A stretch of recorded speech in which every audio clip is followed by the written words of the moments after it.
আসসালামু আলাইকুম, সবাই কেমন আছেন? এই তো শীতকাল পড়ে গেছে আর শীতকাল পড়ার সাথে সাথে ঠান্ডা লেগে একেবারে গলা বসে গেছে, যার জন্য কণ্ঠটা একটু এরকম লাগছে।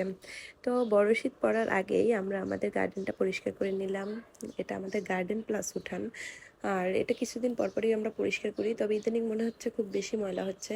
কারণ টবে যেহেতু গাছ লাগিয়েছি নতুন, আর ওই গাছে পানি দেওয়ার ফলে টবের নিচ দিয়ে যে পানিটা বের হয় ওইটা দিয়েই দেখা গেছে ময়লা পানি বা মাটি পানি বের হয়ে টালির ফাঁকায় ফাঁকায় এভাবে ময়লা আটকে থাকে, আর এটা পরিষ্কার করতে অনেক ভেজাল।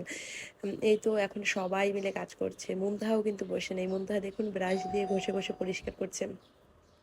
আমার হেল্পিং হ্যান্ড আছে এখানে, জিহাদ আমার শাশুড়ি।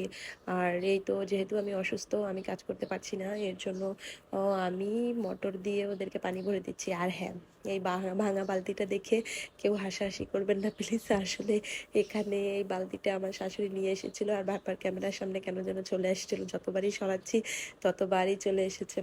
এই তো আমাদের হয়ে গেছে দোলনা, তারপর গার্ডেন সব পরিষ্কার করা অলমোস্ট শেষ। এটা ছিল ফাইনাল লুক।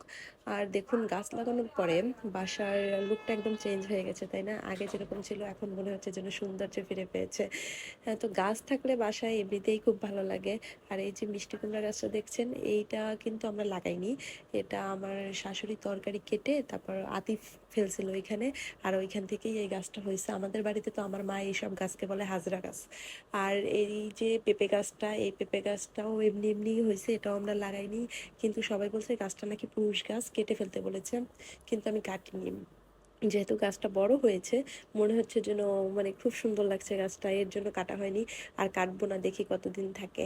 এই তো হয়ে গেছে, এবার টাঙ্কিটা ভরলেই মোটরটা বন্ধ করলে আমাদের কাজ শেষ।